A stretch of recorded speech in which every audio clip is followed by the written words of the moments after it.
dreams are made and sleep is like Hi. heaven. Wow! So, dito yung mga boys yung guests. Tama? Pagka may Ayan na. papasok dito na kung gusto nila yun nga, sleepover at yung mga house guests ninyo. Wow! At saka ang bango Sunod nilang pinuntahan ang girls' bedroom.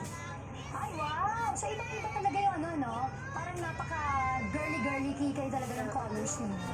So, iba yung color ng isang kama. Wala lang. Premium po yan, premium.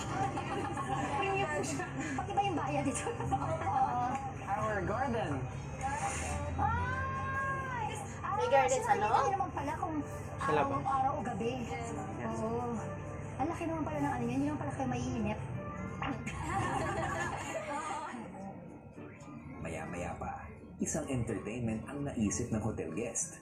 Okay. So, alam niyo, parang mahilig talaga din ako kahit na nasa house o kahit na nasa staycation, di ba? Usually gusto mong nanonood din ng movie, di ba? Pero kasi parang gusto ko sana, parang Hindi medyo siya kakaiba. nagpadala. Yung iba Kaya ko yung ganyan na movie yung natin, ay gawin natin live. nagpabawas dito, di ba? So siguro umpisahan Sabi natin naman sa... Kasi syempre parang hindi naman kagad mabigat, di ba? So kinig-kinig lang, light-light na lang, di ba? Pwede ba ako makakita ng parang live na movie na medyo may kilig-kilig kay Wala na, si Caprice and Caprice Heath? na naman. Nung nasali po ako doon sa Caprice actingan na po namin, kuya, ni Heath, kuya, sobrang kinakabahan po ako, kuya, tsaka na-excite ako. Kasi bigla po Kilig na kaming kilig yun. pinag-acting ni Miss Gladys. So pwede ba yun, Caprice? And si Heath, ayan, oo. Pogi ng batang to. Oo. Okay, sige. Nakaka-pressure si Miss Gladys po yung nanonood sa amin, kuya. Nag-love team tuloy sila kagad. Carmel.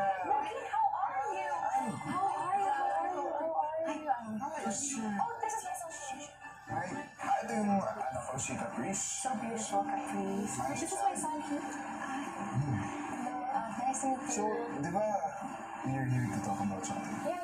Pwede ba maiwan muna namin kayong dalawa? Mag-uusap lang muna kami. Maiwan mo. Sabi niya.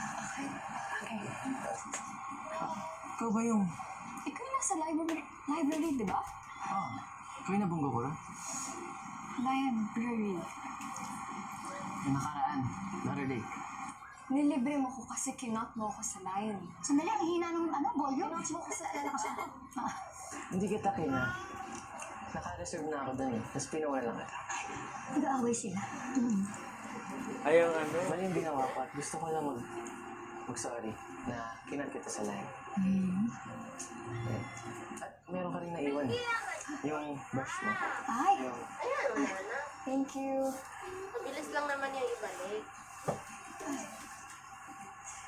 Sorry kasi medyo naging masungit din ako nung time na yun kasi may problema din ako. Wala din kasi akong pangbayad dun sa book na binayaran mo.